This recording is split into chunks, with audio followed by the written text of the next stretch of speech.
పేదల ఇళ్లకు గ్రహణం. వైకాపా హయాంలో కేంద్రం ఇచ్చిన 2,900 కోట్లు దారి మళ్లింపు. తాజాగా ఇళ్ల నిర్మాణానికి ఇవ్వాల్సిన నిధులు కోటా పూర్తి. ఇప్పుడు కూటమి సర్కారుపై భారం. రాష్ట్ర గృహ నిర్మాణ శాఖకు లేఖ రాసిన కేంద్ర ప్రభుత్వం. వైకాపా హయాంలో జగన్ చేసిన అస్తవ్యస్త పాలనకు పేదలకు శాపంగా మారింది. 2019-24 మధ్య ప్రధానమంత్రి ఆవాస్ యోజన పట్టణ పథకం కింద పురపాలక సంఘాలు, పట్టణాభివృద్ధి సంస్థలు ఇళ్ల నిర్మాణానికి కేంద్రం ఇచ్చిన 2,900 కోట్లను ఇతర అవసరాలకు మళ్లించారు.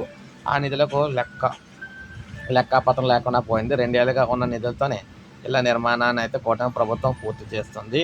ఇప్పుడు పేదల సొంతింటికి కేంద్రం వాటా పూర్తయింది. రాష్ట్ర వ్యాప్తంగా ఇంకా 4 లక్షల గృహాలు వివిధ దశల్లో ఉన్నాయి. దీంతో ఈ ఇళ్లను సొంత నిధులతోనే పూర్తి చేసుకోవాలని స్పష్టం చేస్తూ రాష్ట్ర ప్రభుత్వానికి కేంద్రం లేఖ రాసింది. వైకాపా హయాంలో మంజూరైన ఈ ఇళ్లకు గాను ఒక్కో ఇంటికి కేంద్రం 1,50,000 ఇస్తుండగా అప్పటి ప్రభుత్వం రాష్ట్ర ప్రభుత్వం ఇచ్చింది 30,000. ఇప్పుడు మొత్తం కూటమి సర్కారే భరించాల్సి వస్తుంది. ఇలా అంటే ఆ ఇళ్ల పరిస్థితి ఏంటంటే, ప్రధానమంత్రి ఆవాస్ యోజన పట్టణ పథకం కింద రాష్ట్రానికి 19 లక్షల ఇళ్లు మంజూరయ్యాయి. ఇందులో 15,38,000 ఇళ్లు అయితే నిర్మాణం లబ్ధిదారులు ప్రారంభించారు. ఇందులో 11,38,000 పూర్తి కాగా మరో 4 లక్షల ఇళ్ల నిర్మాణాలు వివిధ దశల్లో ఉన్నాయి. వైకాపా దిగిపోయే నాటికి అంటే ఇంకా 3,69,000 ఇళ్ల నిర్మాణాలు మొదలు కాలేదు. 2024 డిసెంబర్ నాటికి పథకం గడువు పూర్తయిన రాష్ట్ర ప్రభుత్వం చొరవతో కేంద్రం 2 సార్లు గడువు పొడిగించింది. అయినా వీరి ఇంటి నిర్మాణానికి మొగ్గు చూపలేదు. దీంతో 2024 కంటే ముందు మంజూరైన 2025 డిసెంబర్ నాటికి ఇళ్ల నిర్మాణాలు ప్రారంభించాలని, నాటికి వాటికి నిధులు ఇవ్వబోమని తాజా లేఖలో కేంద్రం స్పష్టం చేసిందన్నమాట.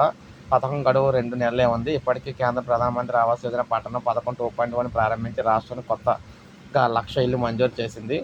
కొత్త ఇళ్ల నిర్మాణాన్ని వేగం చేయాలని చెప్పేసి అన్ని రాష్ట్ర ప్రభుత్వాలకు ఆదేశాలు జారీ చేసింది. దీంతో పాటు ఈ ఏడాది మార్చితో ముగిసిన ప్రధానమంత్రి ఆవాస్ యోజన పట్టణ పథకం 1.0ని సెప్టెంబర్ వరకే పొడిగించింది. పైగా కేంద్రం నుంచి వచ్చే నిధులేమీ లేవు. దీంతో పూర్తిగా ఆ ఇళ్లను రాష్ట్ర ప్రభుత్వం కట్టాల్సి అయితే వస్తుందన్నమాట.